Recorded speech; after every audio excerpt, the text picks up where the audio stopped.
welcome back to Fast Freddy RC, and today we're going to start part 1 of a new video build series I'm going to do for the 1/12 scale Tamiya lunchbox. Now originally I wasn't going to do another series like this. It was going to be a one-off, and the one I did for the Grasshopper is definitely for novices. This one I'm going to go through it a little quicker than I did in the original, but still with quite a bit of detail. A couple of reasons. One, I had a lot of fun putting the series together, but two, I know a lot of you out there on YouTube actually were getting a lot out of those videos, and I could see from the comments that people were actually enjoying them and finding them very informative. So I will do it the same way again, but again, just not quite in as much detail. But I gotta tell you, and probably this is one of the other reasons I'm gonna do the build series for this. I don't know if you can really take in what you're seeing on the video. This van in person, up close and personal, just looks incredible.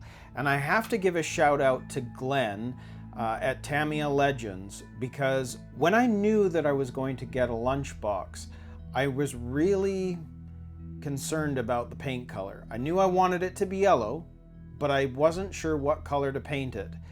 And he put out one with the TS47 chrome yellow. And once I saw it, I knew that was what I wanted, because I didn't want something super bright and vibrant, just like, boom, there's yellow. I wanted something a little bit more refined. And this color on this van looks insane. I absolutely love it. So big shout out to Glenn for introducing me to that paint. And again, when you look at this up close, it just pops.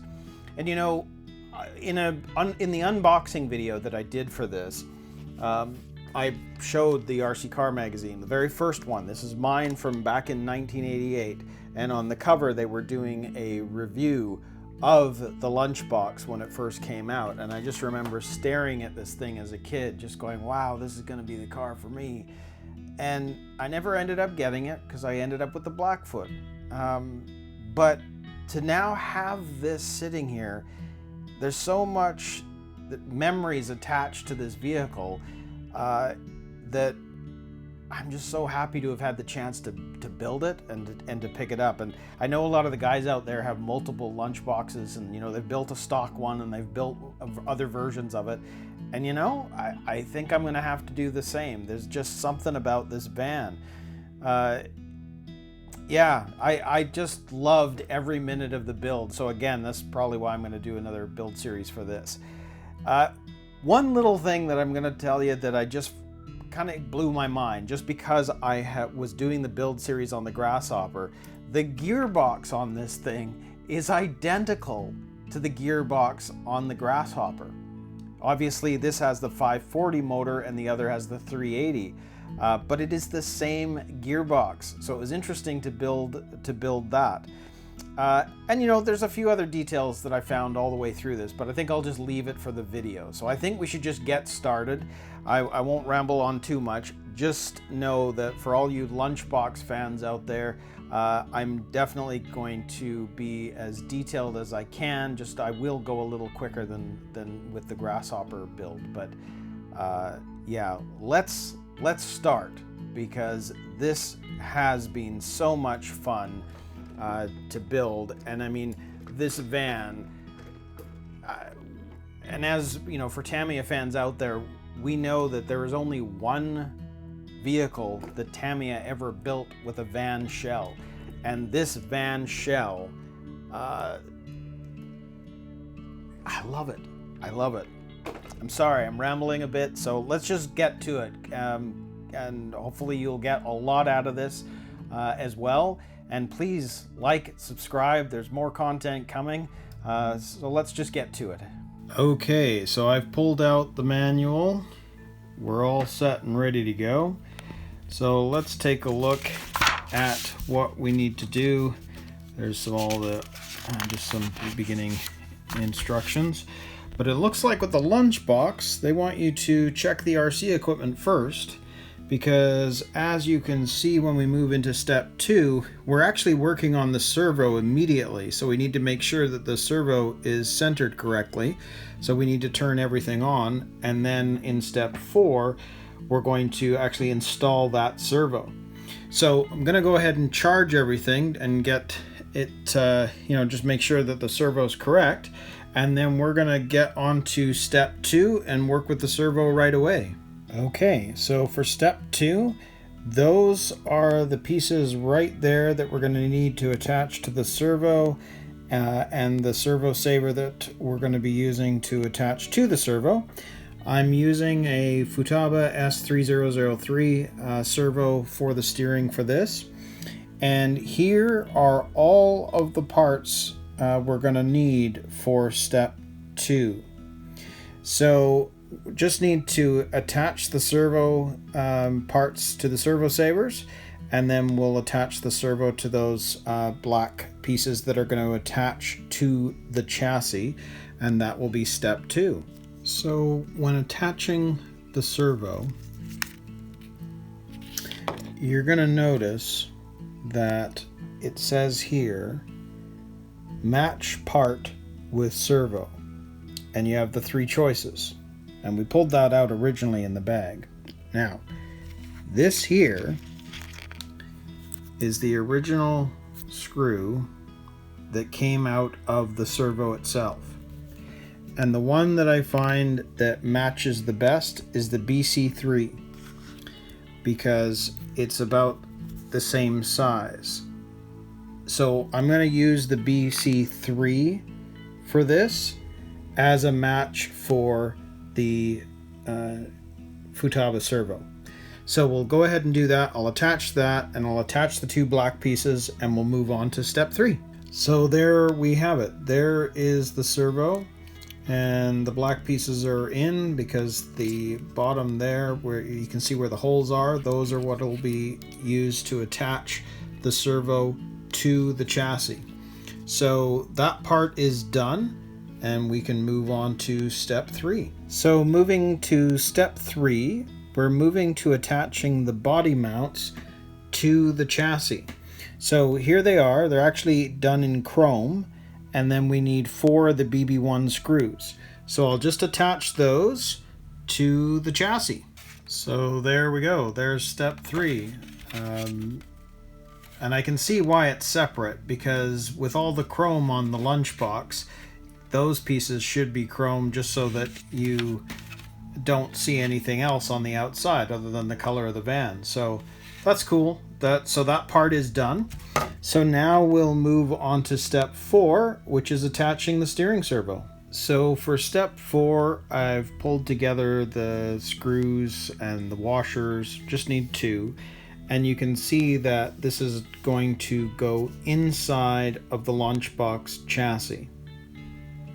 So what we're going to need to do is feed the servo through a hole before we can attach these 2 screws. So what you can see here is that these are the 2 screws, or 2 screw holes that we're going to need. So what we're going to have to do is take the servo and feed it through, because you can see on this side, this is where the 2 screws need to go into the 2 holes. And you can see there's a bit of play on one side. This one's solid, but there's a bit of play on the other here.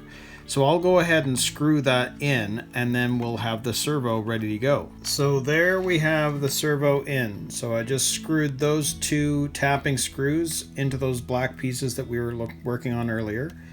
And so now on the back side, that's how the servo is going to look. So when it's actually in use, the servo is steering it from behind, and it sits below the bathtub chassis. So it is installed, so we can now move on to step 5. So in step 5, we're installing the ESC. Now what's interesting about this is most vehicles, you're not actually installing the electronics until much later. You're usually building the chassis or the shocks or the gearbox, etc. With this one, they want you to do all that first. So we're going to go ahead and install the receiver from the radio. the electronic speed controller and then attach that on-off switch right here. And the only screws that they want to use for this is that. And they're saying, you know, grab that sticker off the sticker sheet and put the on-off switch sticker above it. So we'll go ahead and do that, and then we'll move on to step 6. So what you're going to find is, obviously from the speed controller, it's the on-off switch. And you can see here with the TBLEO2 that this kit comes with, there is your on-off switch. Now, like in almost every kit, they want you to take this off because it's going to go directly or attach directly to the chassis. So this needs to come off. And that's also why they have the sticker that says on off, because you're not going to use this, and you can see that it actually says on off on the plastic. But again, we're going to take that off, so that's not going to be seen, which again is why they're going to use a sticker. So I'm just going to take that off, and then we're going to install it into the chassis.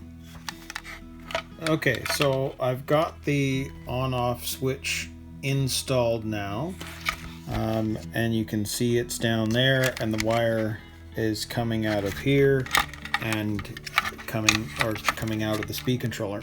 Now you can see in terms of the diagram where they want you to place the speed controller at the top, the receiver down below on the base. Now what I'm going to do is, as you can see here, because this wire is here, I am going to mount it that way, because all of these cables for the motor are going to go inside this hole right here down to the motor.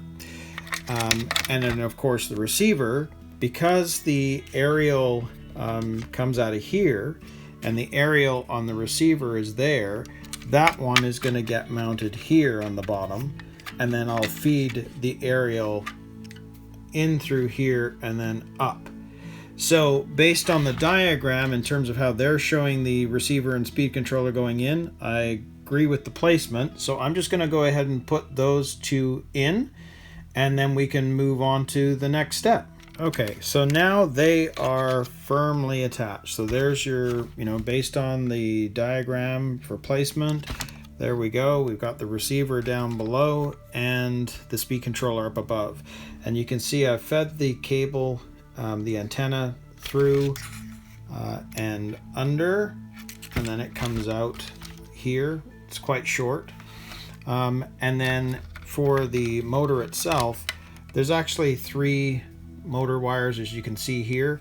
One of them is not going to be used. It would be used if there was a brushless motor, but we're using the standard 540, so those will get fed down into the hole, and one of them I'll keep up above, just depending on which one I don't need, and I can't remember at this point. So what we're going to do is we're now going to move on to step 6. So now we're going to begin work on the gearbox.